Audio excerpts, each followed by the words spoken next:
rise against nation, and kingdom against kingdom. There shall be famines and pestilences and earthquakes, and this gospel of the kingdom shall be preached in all the world, and then shall the end come.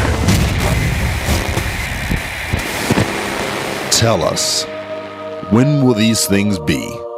And what will be the sign of your coming and of the end of the age?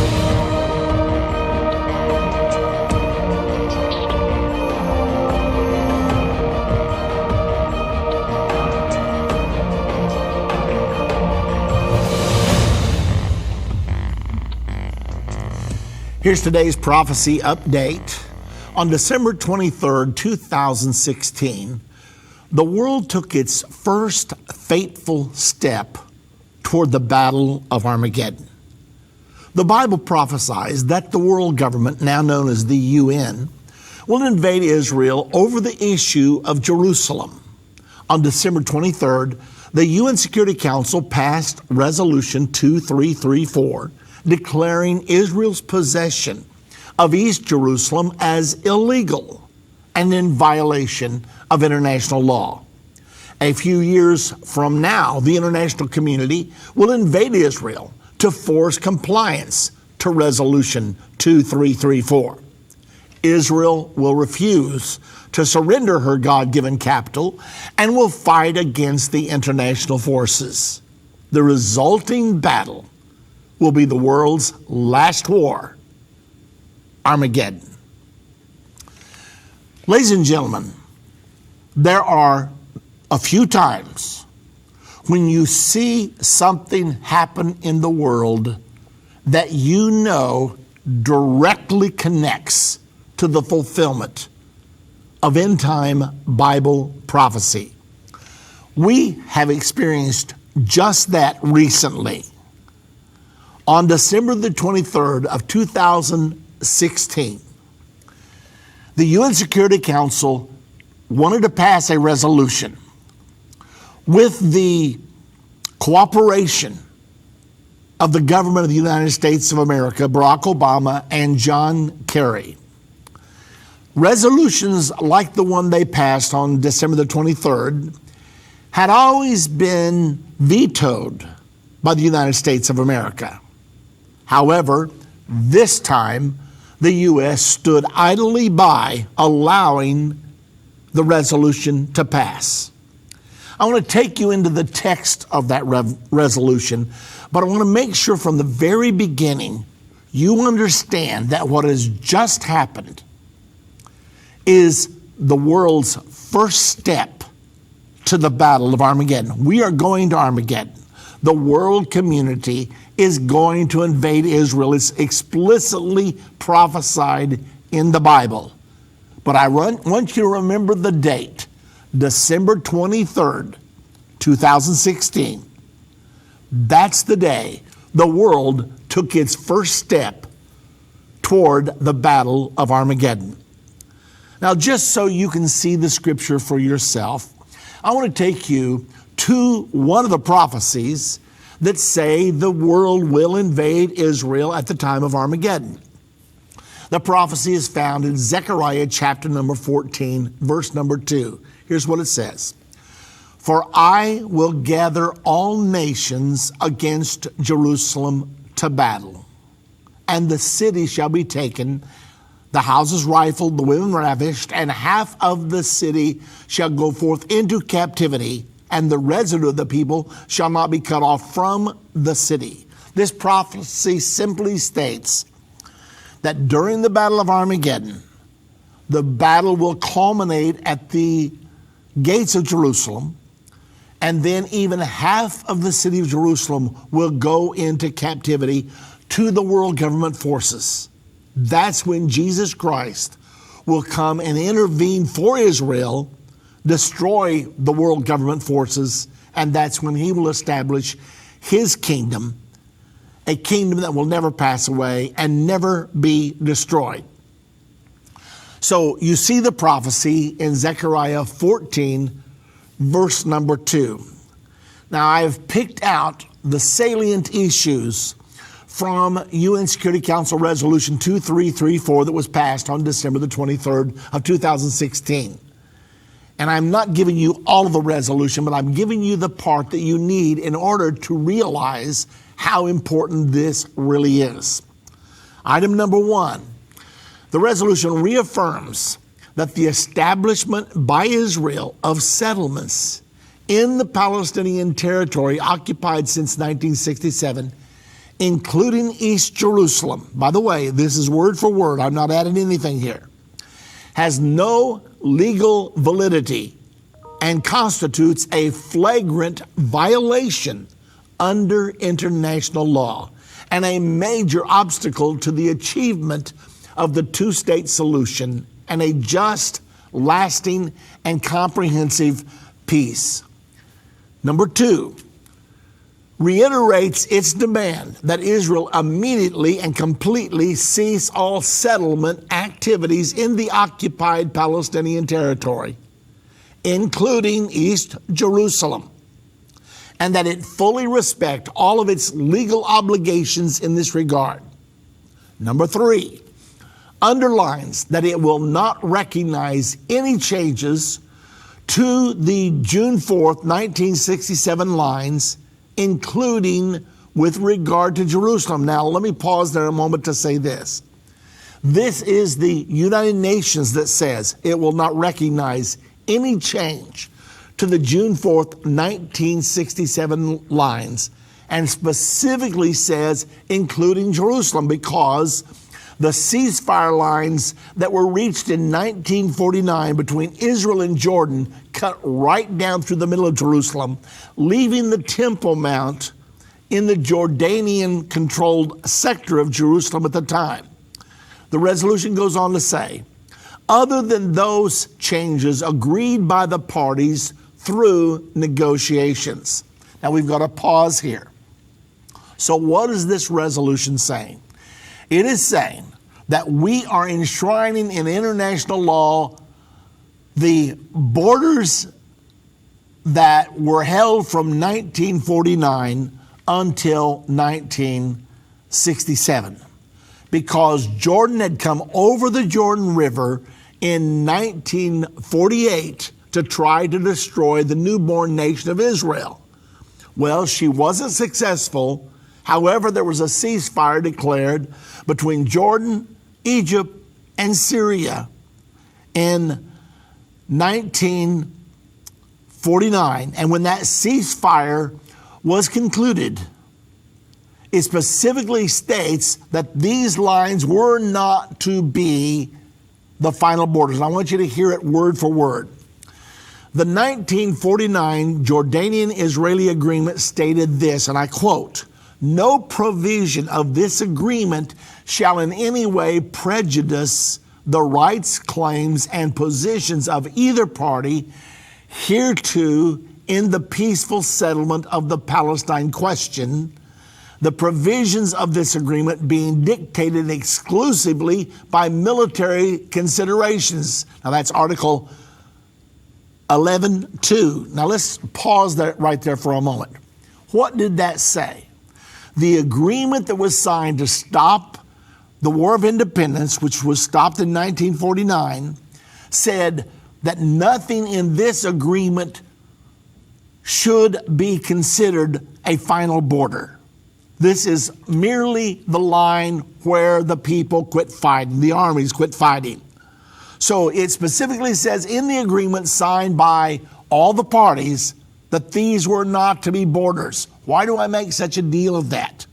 Because now the United Nations and the world community in general continually talk about 1967 borders, which are the borders that were decided in 1949 and were held from 49 till 67. And then Jordan attacked Israel in 1967, and now the borders have been changed by military action. So it specifically states in this armistice, let me read you the rest of it. The armistice demarcation lines defined in Articles 5 and 6 of this agreement are agreed upon by the parties without prejudice to future territorial settlements or boundary lines or to claims of either party relating thereto. Article 6.9. Okay, so even though the international press continually harps on 67 borders, everybody has to return to 67 borders. There's no such thing as 67 borders. It explicitly states that those were only armistice lines that were not borders at all. That just happened to be where all of the military stopped when the ceasefire was declared. So the fact that there's a border called the 67 borders is fiction. It's simply not true. However, the UN is now trying to enshrine it in international law. Let's take a look now at the full text of the Paris Peace Conference closing declaration.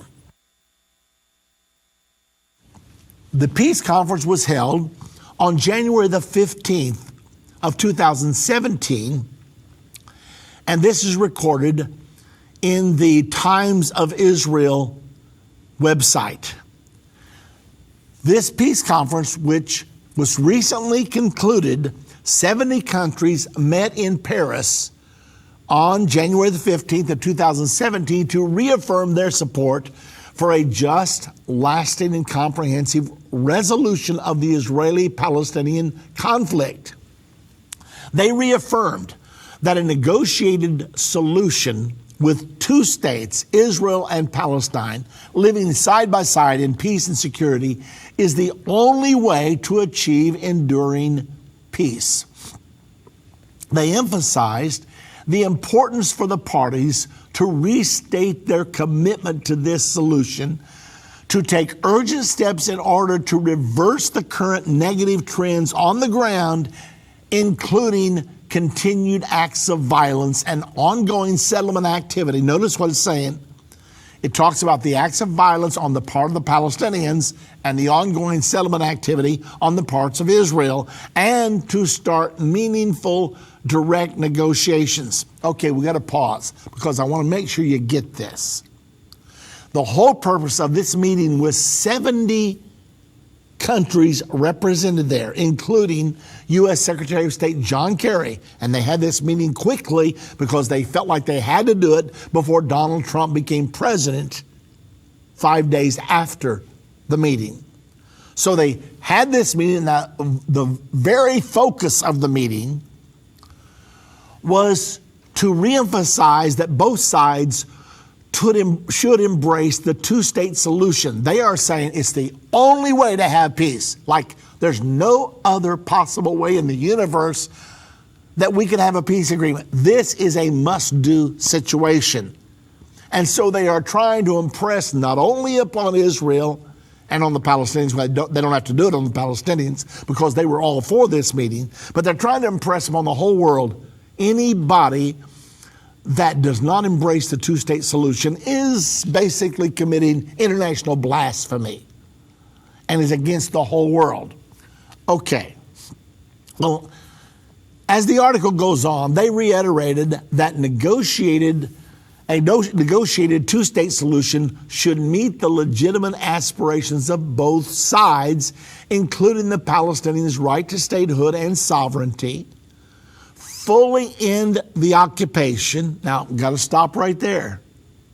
Because if you fully end the occupation, that means that Israel has to withdraw to 67 lines. I'm not saying 67 borders because there were no 67 borders. But they're saying that Israel has to withdraw to 67 lines, fully end the occupation. And then it goes on to say, satisfy Israel's security needs. Now, this is a contradiction. You can't have your cake and eat it too. Because the 67 lines, Israel was only 9 miles wide at the waist. They were suicide borders. How do you defend a nation 9 miles wide at the waist, surrounded by people that vow that you will soon cease to exist, such as Iran, such as Hamas, and many other enemies of Israel. So how is Israel to withdraw to these suicide borders and still have her security needs met? He goes on to say, satisfy Israel's security needs and resolve all permanent status issues on the basis of United Nations Security Council Resolutions 242, that's 1967. Now, pause a moment. What did the 67 resolution say? That Israel should trade land for peace. But they purposely said that Israel should not trade all the land. It was in the negotiation. If you go back and read the history, the Arabs wanted to say that Israel must trade the land for peace. But they took out the, because Israel knew she did not want to return to the suicide borders of 1967. So consequently, this resolution said Israel should trade land for peace, but not all the land, because it said the borders should be negotiated between the two parties. So you can't withdraw to the 67 lines if you're going to negotiate where the borders are going to be. Now, that's been the stance even of the United Nations itself. But now then, they're hoping everybody's forgotten that. Now, they're saying that Israel is illegal even in East Jerusalem. You heard it. I read it to you. The resolution 2334 said including East Jerusalem. Now, if you withdraw to the 67 lines in East Jerusalem, you're going back to the suicide borders.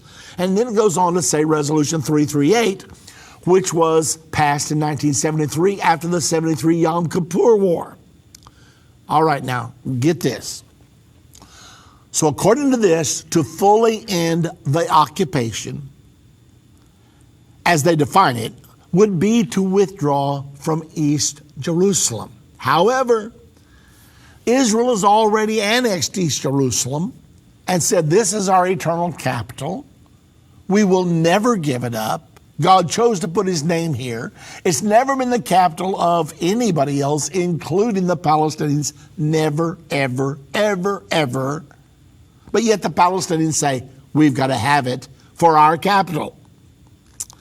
Continuing on, in the peace conference in Paris, France, on the 15th of January, they underscored the importance of the Arab Peace Initiative of 2002 as a comprehensive framework for the resolution of the Arab-Israeli conflict, thus contributing to regional peace and security. Okay, now, but what's the Arab Resolution of 2002, the Peace Initiative? They're saying we should base our settlement on the Arab Peace Initiative of 2002. What was that?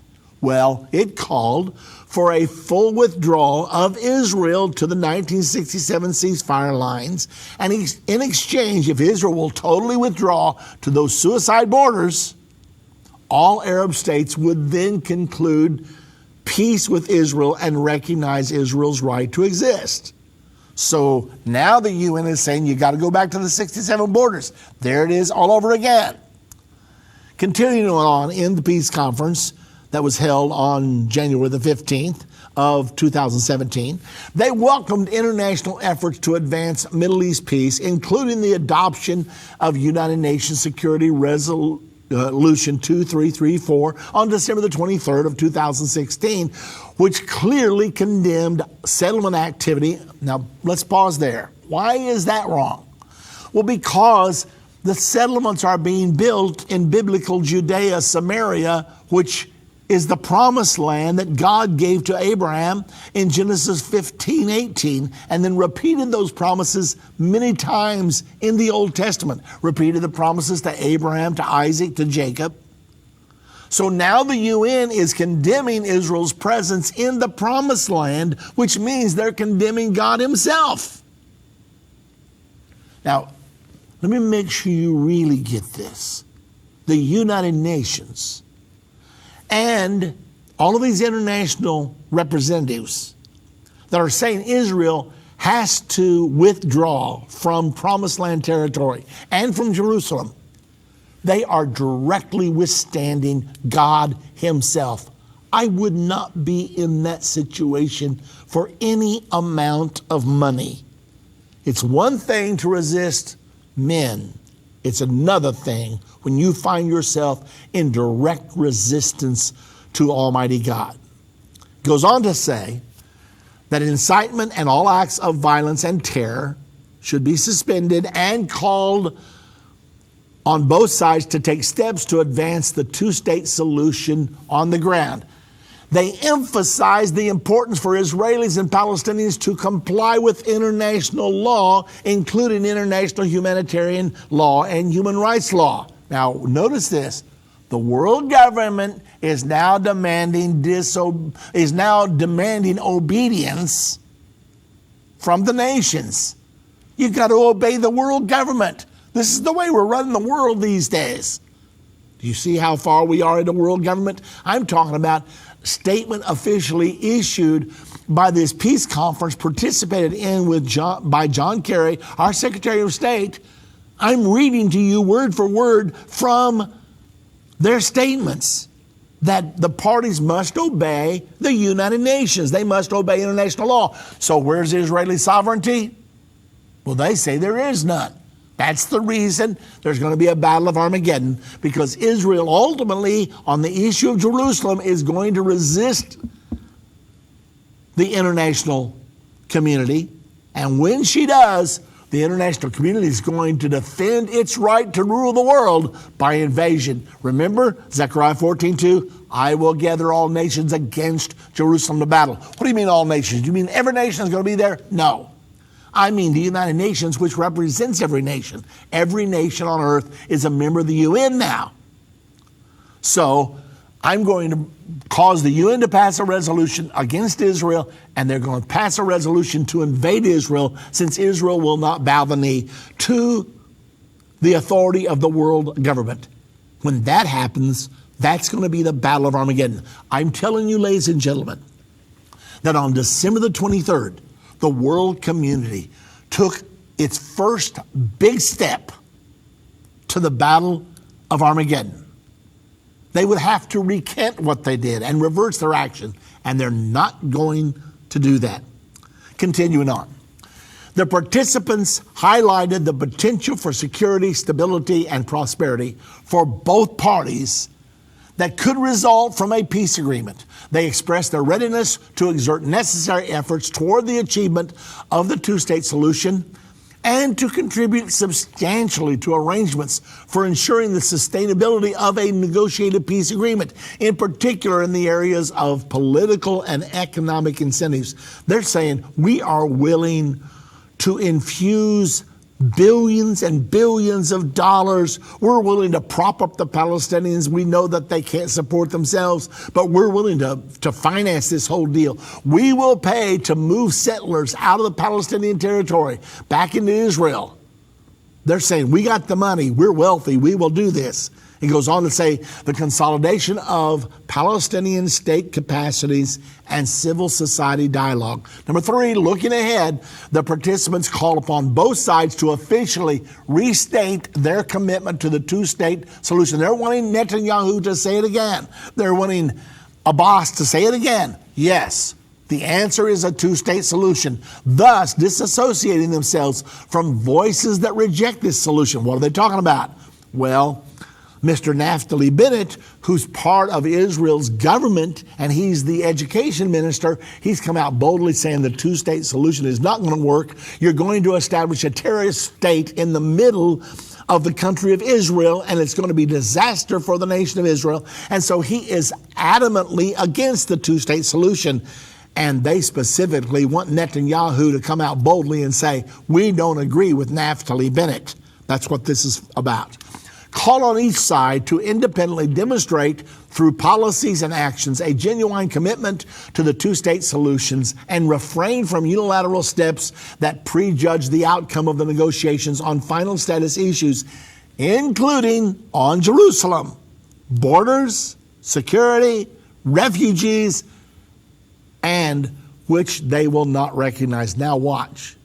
Israel's already annexed Jerusalem. They're asking Israel to renounce the annexation of Jerusalem. She's not going to do it. Okay. So what am I telling you? I am telling you that you just witnessed the world taking its first huge step toward the Battle of Armageddon. Now, is it going to be today or tomorrow? No, it's not. We know that we have a 7-year period between now and when the Battle of Armageddon is really fought.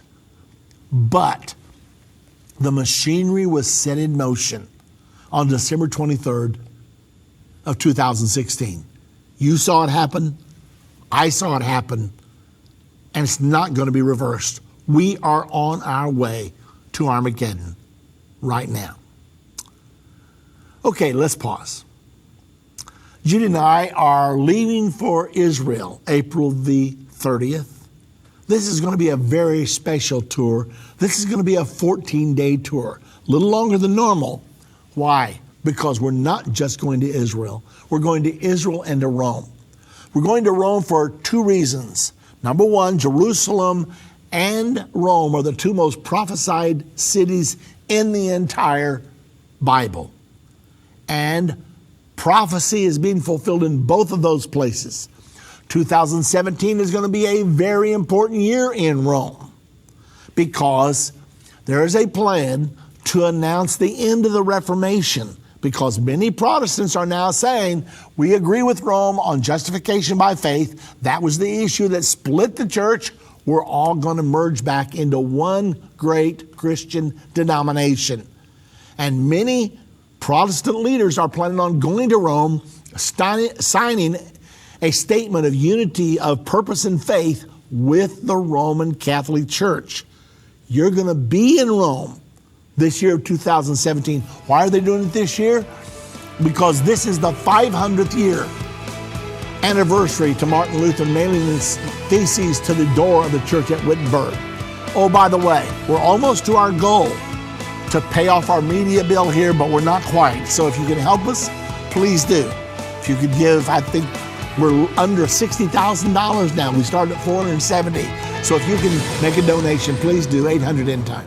From Here to Armageddon, a new exciting 8-lesson series to share with your friends and family. Order yours right away. Answering many questions like, how far are we from the Battle of Armageddon? What will happen between now and then? Where are we on the timeline? Your questions answered in this exciting 8-lesson series, From Here to Armageddon. Go to endtime.com or call 1-800-ENDTIME. That's 1-800-ENDTIME, 1-800-363-8463. Order yours right away. Most people have dreamed of someday walking on the ground where Jesus walked over 2,000 years ago. You don't want to wait any longer. Make this the year for your life-changing experience. Judy and I would like to invite you to join us for our 2017 Spring End Time Prophecy Tour. This is a 14-day trip to Israel and Rome. Please join us to experience the greatest place on earth, the Promised Land, with an added bonus, Rome, Italy. Start making your plans right now and join us April 30th through May 13th of 2017. We're going to have a wonderful time. Call now to reserve your place today at 1-800-ENDTIME. That's 1-800-363-8463 or go to endtime.com. If your station only carries the first 30 minutes of End of the Age, go to endtime.com and click the watch button to continue today's broadcast. You can also finish up later by clicking the archives button.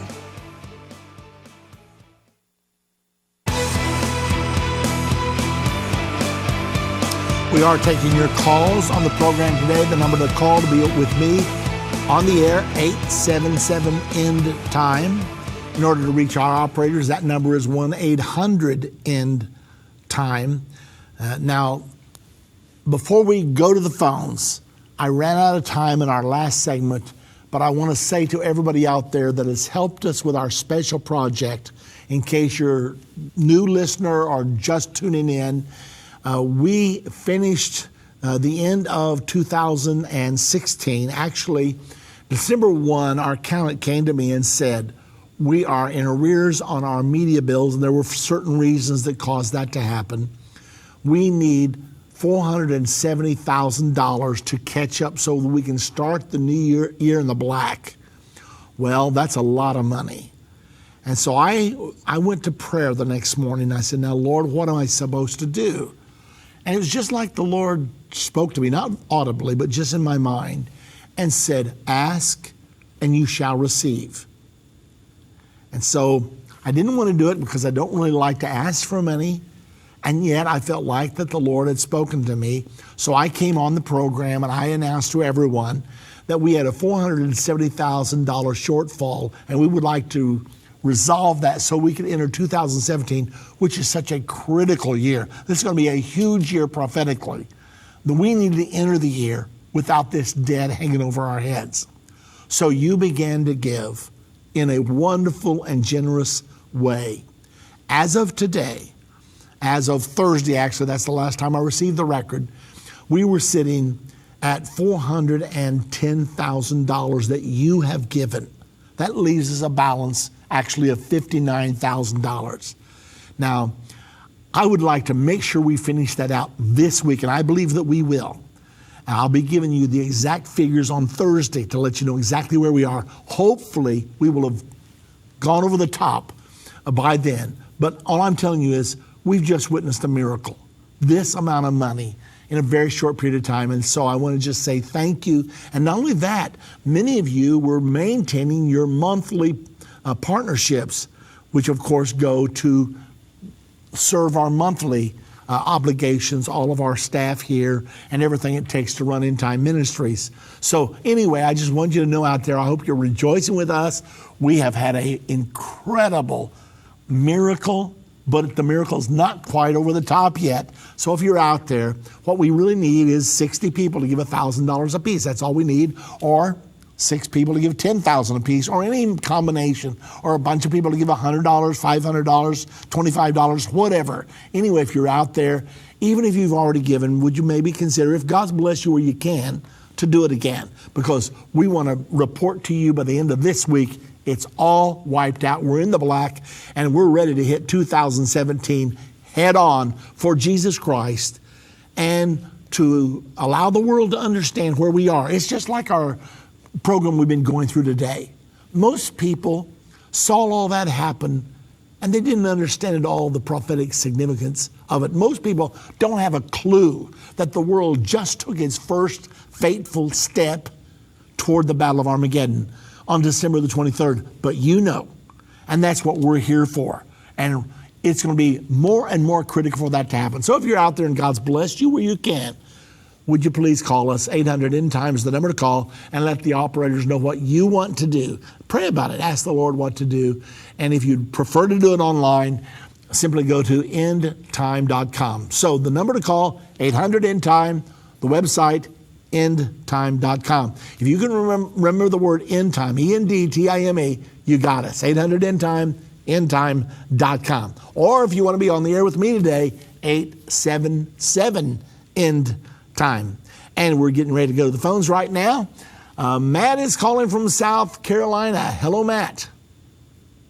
Yes, thank you for having me on. I always appreciate the opportunity to be able to share in the enthusiasm of Bible prophecy, and I appreciate your program. Thank you, Matt. Glad to have you. Yes, thank you. I wanted to ask you a question. If you've heard of the Revelation 12 sign in the constellation Virgo for September 23rd, 2017. Someone else called in about that, Matt, and I have not heard any teaching about that, so I don't know exactly what they're saying, but it seems like to me they were saying that Revelation 12 was going to be fulfilled this year. Is that the gist of what they're teaching? Well, some are, they don't know. It's relatively new. It's not a lot of people talking about it. Some believe that they don't know what it has to do with. It's just they're trying to figure out what's going on there. Another thing that goes along with that is NASA is planning on going back to the moon by 2020, and they're planning on going to Mars too, and they have what's called the Red Dragon spacecraft. and the Orion spacecraft, which is supposed to go back to the moon, to the polar region, to a place called the Peak of Eternal Light, which is clothed with 24-hour sunlight. And that's supposed to take place on by 2020. Well, I've not heard that. If you could email that to us here, we'd certainly be interested in taking a look at it. But let me tell you, I do know what Revelation 12 means. In Revelation 12, there's a woman with 12 stars around her head. She's travailing in birth to have a man-child. And the Bible says that Satan, the dragon, stands before the woman to devour the child as soon as he's born. The woman is Israel. The 12 stars about her head are the 12 tribes of Israel. The male child that's being born is Jesus Christ. And when he was born, Satan did try to kill him, but he failed. Remember, Herod the Great tried to kill him when he was born. He failed, and then the Bible says the man-child was caught up to God and to his throne. So that's what that passage means. I don't know what they're trying to say it means as far as all the constellations and all that, but that is what the passage means. And the other part that people have different interpretations on the who the woman of Revelation 12 is, but the other part is that goes along with Thomas Jefferson used to call the Rocky Mountains the Great Rock Mountains, and another name for Great Rock is Petra.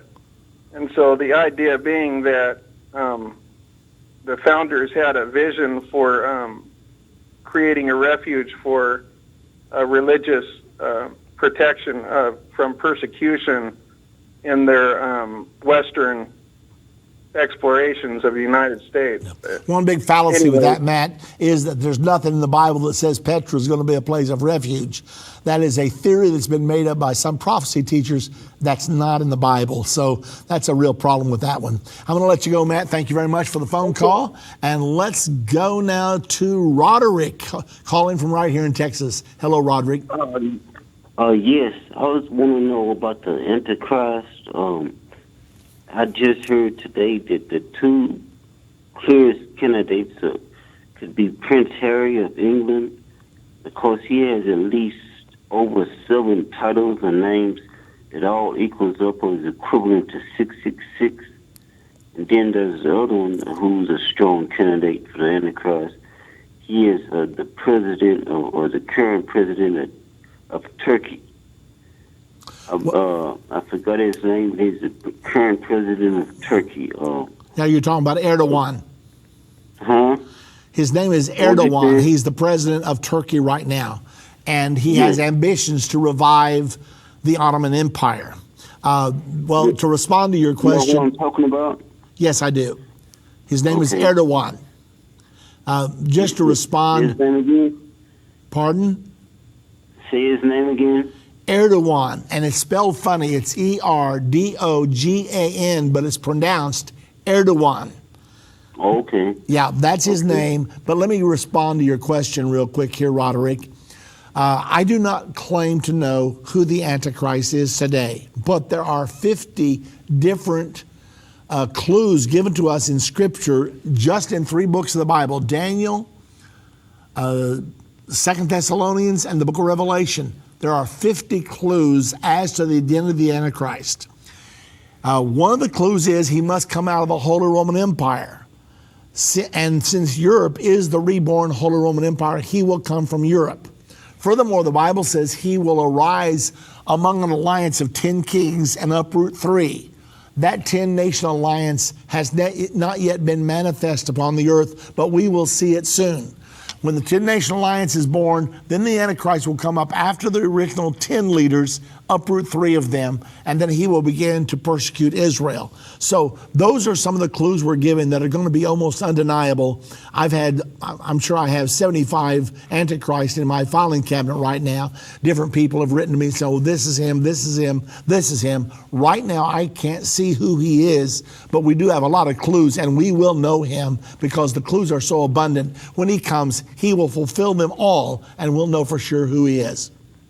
Yeah, I remember y'all was looking at Alexis Cyprus. Remember that? Yeah, well, there's a lot of people that have a lot of theories about the Antichrist, all the way from Putin to Prince Charles, to many. Personally, I don't think there's enough evidence yet for us to know who he is, but we will know before long. Hey, Roderick, got to let you go because I got a whole bank of callers waiting in line. Thank you very much for your input on our program today. Let's go now to Michelle calling from Virginia. Hello, Michelle. How are you, Irvin? I'm doing wonderful. Thank you. I just wondered that you did a great, overcall of that meeting that just took place. But my question to you, where does this leave the building of the third temple? And you know Israel sent Putin and Trump a letter to rebuild their temple. I just wondered where you think that falls right now in the scheme of things. And then I have a second question for you. Michelle, the Bible teaches there's going to be a peace agreement struck between Israel and the Palestinians. Once that happens, it will establish a Palestinian state in the West Bank. It will put the Temple Mount under a sharing arrangement so both Jew and Muslim can worship there. And it will allow Jews that live out in the territory where the Palestinian state will be established to stay there as a Jewish minority under the new Palestinian state. When that agreement is signed, during the first 3.5 years, Israel will build her temple on her portion of the Temple Mount. That's when it's going to happen. And it will be built and completed in the first 3.5 years. Okay, I think this is the first time that I've ever heard Israel to reach out to a POTUS coming into office to rebuild the temple. And Donald Trump is a builder. And the only thing I want to point out, in Freemasonry at the top, they're Luciferians. And Trump's family is from Scotland. And he is not a Christian. If you listen to the interviews he does on YouTube and various ones, he doesn't believe in forgiveness. And he also followed Norman Vincent Peale, who wrote The Power of Positive Thinking, and he was a 33rd degree Mason. And they call their Lucifer the great architect in the sky. Trump has the earthly title, and now he's about to become the most powerful man in the world. Both his kids married Jews and raised their children as Jews. And he just said that Israel just got the best friend they ever received. And he also was in Israel in 2013 backing Bibi Netanyahu to be elected. So there's been ties going on for a while now that I don't think a lot of people are aware of because they just don't get covered in mainstream. I got most of this from Israeli News Live and between you as well about the red heifer that they were working on. And between you two sources, you guys have put a lot of pieces of the puzzle together. I just don't think anyone sees it coming. But what I do see is Israel getting their temple built by Trump. But the problem is the Vatican is also set for destruction based on their own prophecy of Fatima. And that's also Revelation 18 about burning up in 1 hour. And that will cause Trump to go to war and go after the political enemies that surround Israel. Listen, Michelle, I'm up against the break, so I'm going to have to let you go. You've got a lot of material on the table there. Thank you very much for your phone call. There is going to be a third temple built. No doubt about it. The Bible specifically says it. There's going to be a temple built. We'll be back in a moment. If ever people need to hear the unvarnished truth, it is now. There are some subjects that are not politically correct to talk about, but they're urgent. That's why I'm grateful for Endtime magazine. If you're not a subscriber, you're missing information that will really impact your life.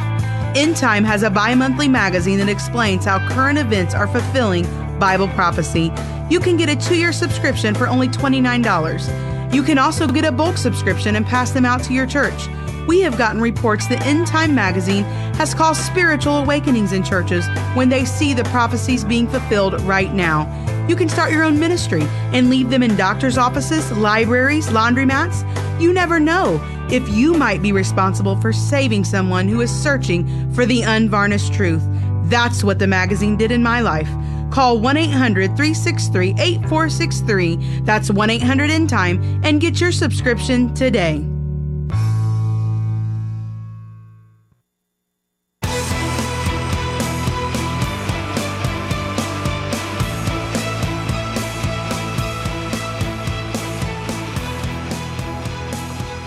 Our engineers tell me that we have quite a listenership on Facebook today.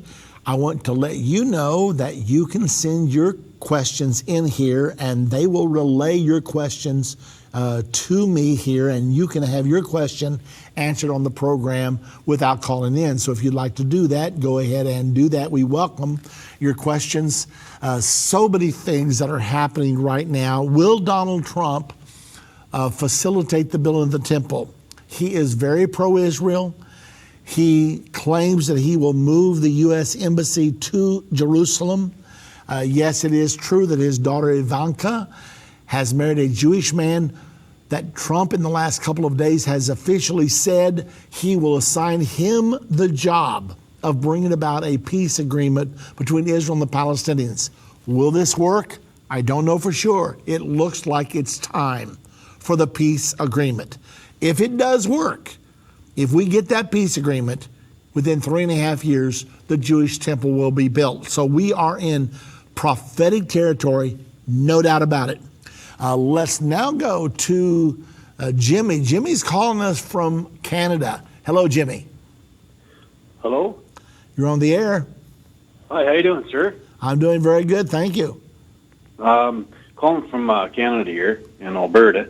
Yes. And I just want to say, I don't carry credit cards.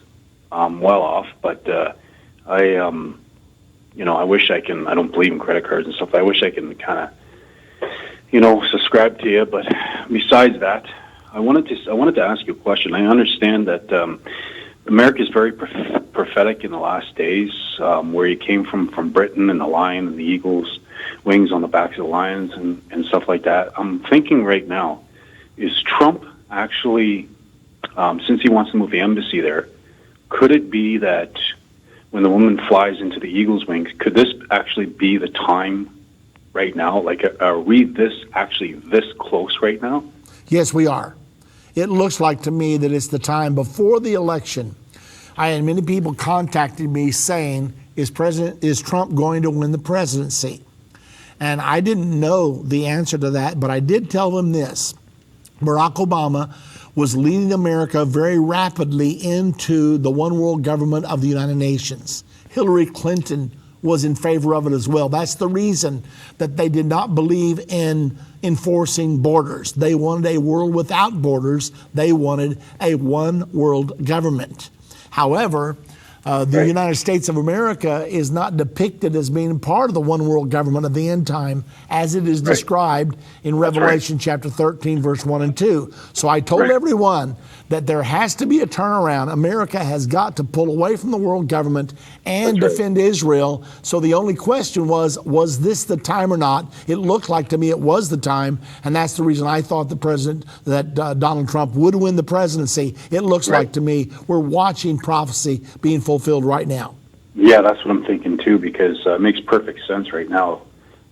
Just in the time frame with Israel, and the time frame in the Middle East, the time frame from Gog and Magog. It looks like it's almost like it's practically almost imminent, really, because I can see the woman flying into the eagle's wings. It makes perfect sense right now. Yeah, Jimmy, I can almost recognize Trump being a modern day. I don't know if I would call him maybe Cyrus, but he has the characteristics of kind of moralistic type of person. He doesn't have like a globalist agenda.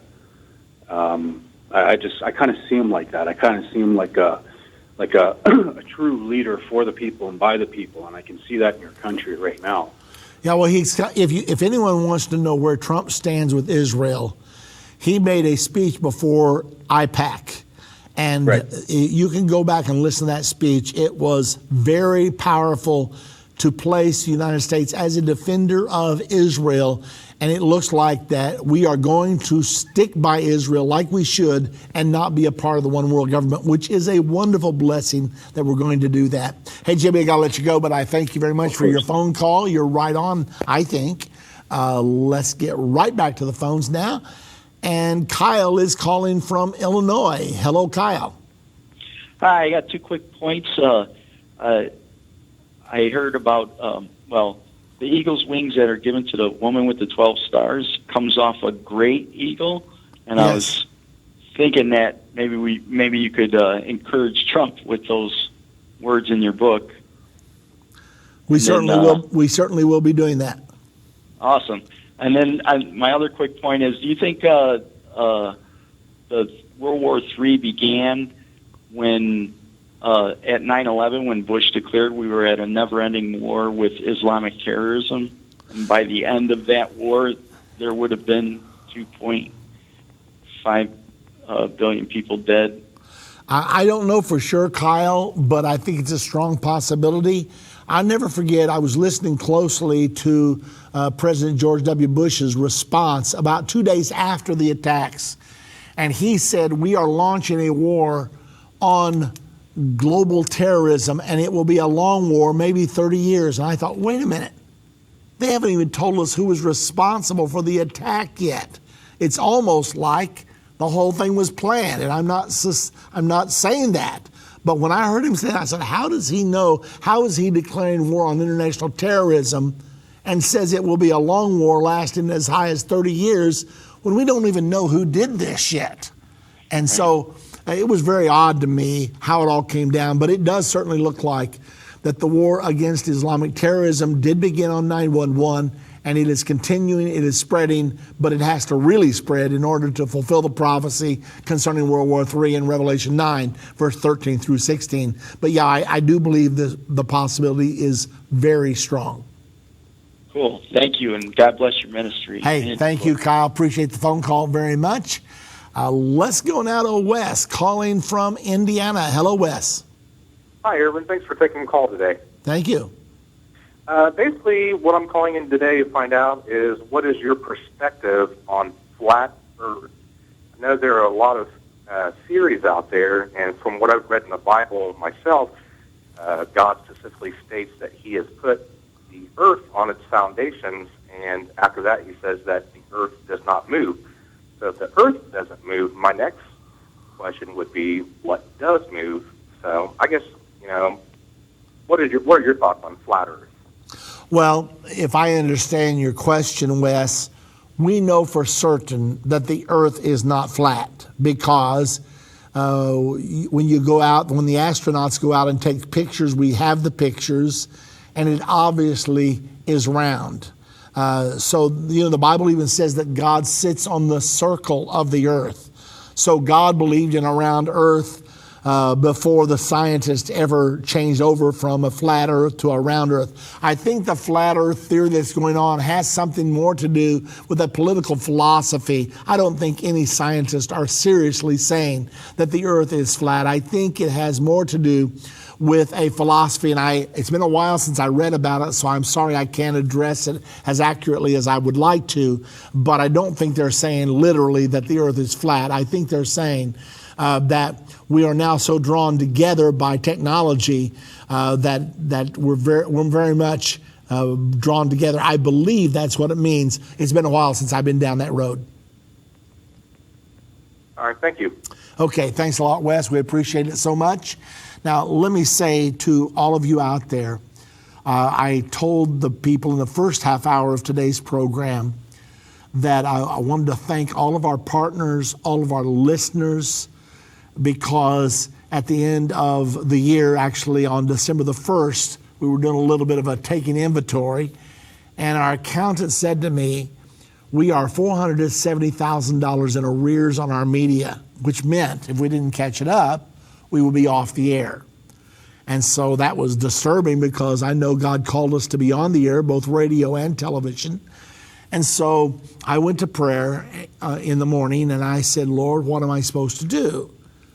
And it was like the Lord spoke to me so clear and said, ask and you shall receive. Now, fortunately, I'm not asking for myself because I would be very uncomfortable doing that. But asking for the kingdom of God, I'm not as uncomfortable doing that because I know people will be blessed if they do give. The Bible says, give and it shall be given to you. And I've proven that in my own life, that the more I give, it seems like the more of the blessings of God come my way. And I don't do it to be blessed. I do it because I love God, I love his kingdom, and if I never was blessed at all, I would still want to do it. But anyway, I came on the air and I told all of our listeners about it that we needed $470,000 by the end of December. And we didn't quite make it, but we had a wonderful response. As of today, we've received $410,000. We're only $50,000, $60,000. We're only $60,000 away from our goal. And I want us to finish that up this week. There's no use us stopping short. If God can supply 410,000, he can certainly supply 470,000. So we're about $60,000 short right now. If you're out there and God's blessed you, and I do not want you to feel guilty if you can't do it, but if God's blessed you where you can, then this is a genuine need. We don't want to go off of any of our stations. We want to be here for you because this year of 2017 is going to be one of the most important years, prophetically speaking, yet. I mean, we're in the end times right now. This thing is coming down to the apex of the funnel. So anyway, if you're out there and you can bless us, bless this ministry by helping go over the top, really, if we had 60 people give $1,000, project done. So if you're out there, or maybe you can't do 1,000, maybe 500, maybe 100, maybe 50, whatever you can do, just let the Lord talk to your heart. Pray about it. And if he talks to you, I know that God's done this. I mean, you don't raise $410,000 in a little over a month without God's divine intervention. So we're giving God all the praise, all the glory, but we're also thanking all of you out there that love God, love his kingdom, and love this ministry. So we want to thank you for your response. Even if you've already responded, but if you really can afford to do something else, we've got a little further to go. Please do it, and we'd appreciate it so very much. What incredible, marvelous times we're living in. This world is shaking, and everything is shifting right now. I know the UN Security Council is going to be meeting tomorrow. Now, John Kerry has promised Benjamin Netanyahu, he called him and said, there won't be any more UN Security Council resolutions going through. We're not going to allow it. But the damage has already been done because they allowed the UN Security Council to declare Israel's presence in the West Bank and in Jerusalem as illegal. Right now, Israel could be summoned before the International Criminal Court. Benjamin Netanyahu could be put behind bars right now because of the UN Security Council ruling, which we allowed to pass. Now, this is very serious and very deadly. Thousands of people, they actually are declaring all 800,000 Jews who live across the 67 lines as being illegal, and therefore they are liable for criminal charges before the International Criminal Court. It's called transfer of population into territory conquered. So this is a serious thing, and the Antichrist is going to tighten down. The Bible says that he will persecute the woman Israel all during the Great Tribulation period. Fortunately, there's a great eagle that's going to defend Israel during the Great Tribulation period. We're watching all this be set up right now. Ladies and gentlemen, please pray for our incoming president, Donald Trump, that he will do the right thing, and not only him, but all the cabinet members. Pray for them daily. We need God right now. The number to call us, 800-ENDTIME or endtime.com.